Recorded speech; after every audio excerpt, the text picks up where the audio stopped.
Good morning, VC. It's Glen Kellaway from the basement. It's Sunday morning, 10 o'clock. Beautiful day, nice and sunny, bit brisk out there. I'm feeling good today. Should be a good day.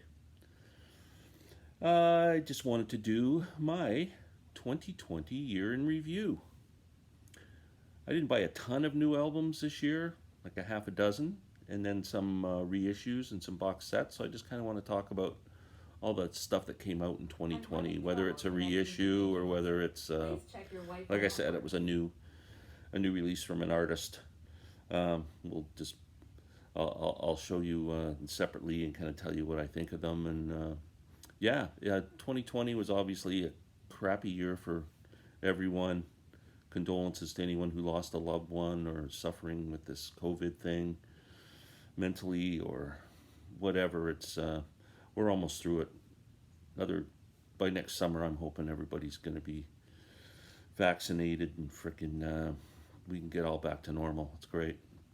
One thing about 2020 though, if you can turn this whole bullshit into a positive, is I spent a lot more time at home. I mean, I'm a homebody anyway, but yeah, so I made the decision early in the year to sell my bass guitar and my amplifier, and then I had this epiphany and I thought, well, why not upgrade my stereo system? So I sold my Usher amp and preamp and my speakers, and with all the money combined, I bought new stereo equipment. So upgraded everything, which is really cool. The only thing I kept was my Oppo Universal Blu-ray CD, SACD, Blu-ray audio, DVD audio player, because I love it.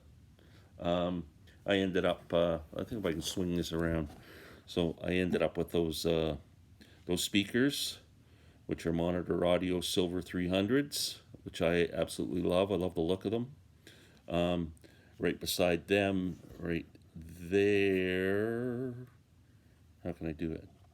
The first thing beside it is my new amplifier. It's a Sim Audio Moon 240i amplifier. My Rega P3 turntable is new. And yeah, so there's kind of a whole, pretty much a new setup for me, which I'm really excited about. It sounds great. It's getting a lot of enjoyment, I'll tell you that. Yeah, so on with records. I didn't buy a ton of new releases this year. I just don't have enough albums. That I've got about 400 albums, and to me it's just not enough to be going out and buying new records that I'm not quite sure whether I'm going to like them or not. So I more tend to spend my money on stuff that still to fill up my collection with Zeppelin and Stones or stuff I'm familiar with. But there are some artists that are kind of can't miss for me when they put out new stuff. And let's see what I got. So I'm gonna save my pick for album of the year last, and then the other five I'm gonna show you, or I'm just gonna talk about them. I'm not gonna rank them. First, Norah Jones, "Pick Me Up Off the Floor." This is a pretty good album for Norah. It's she's kind of gone back to her initial "Come Away With Me" kind of style. It's very laid back, more mellow stuff. It's not the poppy Norah Jones. It's Norah's my favorite current singer. Janis Joplin is my favorite singer of all time, and Norah is number two. I just love her voice. It's amazing. She does some great stuff on her Instagram channel. All of a sudden she comes on and she's just sitting playing piano and playing songs. Just amazing woman. That's a good pickup for 2020. What else? Canadian singer-songwriter. This album's getting a lot of press. Kathleen Edwards, "Total Freedom." Amazing album. Kathleen's great. She hasn't put an album out for like 6 years. And this one's really, every time I see it's on best of lists and things, I highly recommend it. If you're into singer-songwriter stuff, this was the gold version of it. She actually autographed it. I got an autographed copy. She was cool enough to send a separate cover with the autograph, so you could frame it or do what you wanted with, and then the album with the cover, so you end up with two covers, so, which was really cool. Amazing artist, great person. Kathleen Edwards, Total Freedom, great album from 2020. Another band I love, if you're into acoustic music, the Watkins Family Hour. Sarah and Sean Watkins. This is a great album. It's called Brother Sister. If you like acoustic music and vocal harmonies and stuff, this is an album for you. Highly recommend. Great album. What else? One of my favorite artists, Lucinda. Lucinda Williams put out a new album this year. Good Souls, Better Angels. Not Lucinda's best album, but still pretty solid all the way through. This is actually an autographed copy from her website. Yeah, love Lucinda. Another good album from 2020 that I'm happy to pick up. Okay, these are definitely my top two albums for 2020. I don't care if I went out and bought another 100 albums that came out this year. This wouldn't change. I'm so impressed with both these albums. The Third Mind, turned on to this by Mazzy and Steve Carlson. This is a freaking amazing album. I bought the CD. I wish I bought the vinyl. I'll get the vinyl too. It is a kind of a tribute to psychedelic guitar of the 60s. Just amazing. They do an incredible version of Mountain Dew, which was covered by the Dead, and whatever, kind of a great song from the 60s. Incredible instrumental version, well, it's an instrumental anyway, of East West, the Paul Butterfield song, Mike Bloomfield, Elvin Bishop. They do a great version of that. There was a couple other songs here.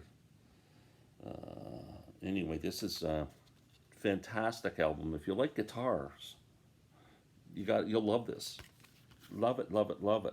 The Third Mind. I can't recommend this high enough. And the best album of 2020. 2020. Bob Dylan, Rough and Rowdy Ways. This is number 4, I think, on I think it was Rolling Stone's list of the top 50.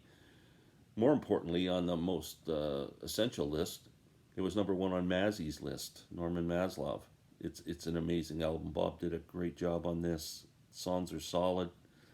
Just a great, great album. Was not expecting, when I bought this, to love it as much as I do. Great job. It's an amazing record. Rough and Rowdy Ways. Bob Dylan, number 1 record of 2020. Okay, there were a few box sets and reissues and stuff came out too that were pretty good. This one I really like. I picked it up a while ago. I actually did an unboxing of it. Is Keith Richards and the Expensive Winos. Live. Hollywood Palladium, December 15th, 1988. Excellent record. There's Keith doing that classic frickin' pose. Is he not the greatest rocker of all time, that guy? Just oozes cool. More pictures of Keith. The record's on like a beautiful purpley red kind of vinyl color. Yeah, so that was definitely worth picking up. Well done, sounds good. It rocks. Another great one from this year, Tom Petty, Wildflowers. This is the 3-record set. I know there's like that 9-album set, which I would kill for, but man, it just wasn't in my budget. I would love to get all those live performances. Maybe one day I'll pick it up, but this is an excellent, excellent album. It sounds amazing too, and Wildflowers is my favorite Tom Petty album, so that works. Neil Young. You could call this a new release. Homegrown. Really good album. This was supposedly the album that was going to follow up Harvest. So similar type style, more acousticy, folky, country folky kind of thing. If you like Harvest, you'll love it. Really good album. Neil Young. What else came out in 2020 that was good? Ah, a store day purchase from, I think, in August. One of my favorite artists, John Prine, The Atlantic Years. This was a 4-album set with John's first 4 albums, which are classics as far as I'm concerned. This is a great set. The albums all sound great. Amazing, John Prine. Loved having that in my collection. Stones, Goat's Head Soup. This, I wasn't sure what to expect when I bought this. You know, it was $100, and wow, that's crazy. Please check your Wi-Fi network. Amazing, 4-record set. It came with the reissue of the album, remastered, and then a second album of outtakes and that, which is incredible. And the Brussels Affair, 1973 Brussels, when the Stones were really at the top of their game, 72, 73, with Mick Taylor and that. Oh, that's a great live record. Love this, love it. This might be my favorite box set of the year. Last, John Lennon, Give Me Some Truth. Boy, there's a lot of debate over this. Sean Lennon looked after he was kind of in charge of this project with Giles Martin, I think. They moved John's vocals way up in the mix, like, you know, which is nice. I don't mind that part of it at all. They suck some of the life out of some songs, and some songs sound much better. It's really all over the place. It's hard to say this is all great, but it's all very listenable. There's nothing that you can't listen to, but definitely different remixes. Some songs sound really amazing, and some you wish you had the original mix, which you can still get if you want to buy the albums, used albums, and I think the albums have been reissued. But it's nice to see a comp John Lennon, because there hasn't been one for many years, and this is the only one I own, so I'm happy with it, and I love John. Yeah, that was it for me in 2020. I'm going to pick up McCartney 3 before the year's out. I guess it's out in a couple of weeks, and that would probably be my only pickup. I've given Santa a list of records. I'm trying to fill my Rolling Stone and Led Zeppelin vinyl catalogs up. So I've asked my daughters and my wife, I gave them a list of saying, hey, just pick something off here and I'll be a happy man. So I'm hoping that's going to happen. And yeah, I just wish everyone the best. And we'll be talking in the next couple of days anyway. Peace out. Take care.